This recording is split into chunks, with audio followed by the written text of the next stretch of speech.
on est sur une plantation de jeunes plants, hein, donc c'est des jeunes arbres qui aujourd'hui font 50 cm de haut. On les plante très jeunes à une densité de 3 à 4 plants au mètre carré. Et au fil du temps, au fur et à mesure que les arbres vont se développer, il y a une concurrence qui existe à l'état naturel qui va se recréer et les arbres les essences les plus costauds en fait vont pouvoir perdurer dans le temps. L'idée étant à terme de former un véritable îlot forestier. Donc ces plants sont produits exclusivement en Loir-et-Cher. Donc ça permet de rester dans une démarche de circuit court. C'est une parcelle qui était destinée à être construite normalement pour du bâtiment. On a choisi, nous, effectivement, de donner la place à de l'espace vert. On l'a vu avec la crise Covid qu'on a traversée, notamment sur le premier confinement, les gens avaient vraiment besoin d'être au contact de la nature en fait. C'est important pour l'équilibre personnel d'avoir un îlot vert à côté de chez soi.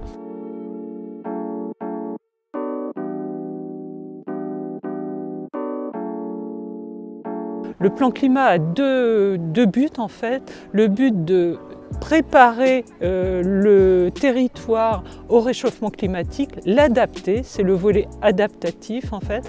Et le deuxième volet, c'est réduire les gaz à effet de serre pour diminuer le réchauffement climatique. Ce qu'il faut savoir, c'est que les arbres, en fait, de par l'ombre qu'ils projettent sur le sol, mais aussi de par ce qu'on appelle l'évapotranspiration, c'est-à-dire qu'ils vont lutter contre la chaleur en transpirant, et du coup ça abaisse grandement en fait la température.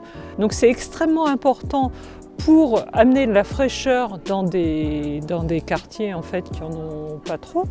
C'est important aussi, le deuxième axe, pour la biodiversité en fait. Donc tout ce qu'on peut faire à l'échelon local pour préserver la petite faune en fait, les oiseaux, les hérissons qui sont en voie de disparition par exemple, c'est très intéressant.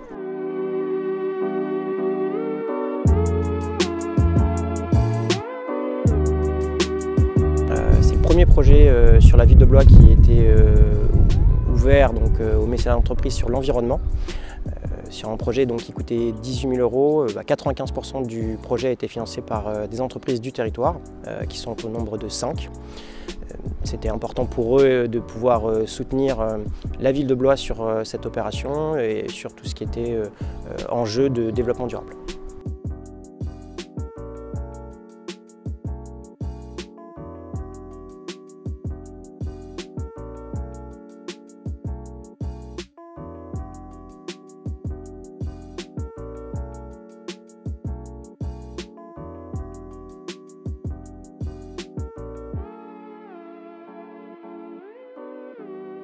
L'usine de Blois est une usine pilote pour le groupe en termes de décarbonation et de réduction de la consommation d'eau. Le groupe a une ambition forte d'être complètement décarboné pour 2040.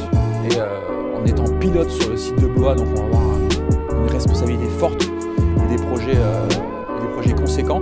Et pour nous, cette opération était un symbole assez important pour le développement durable, la biodiversité.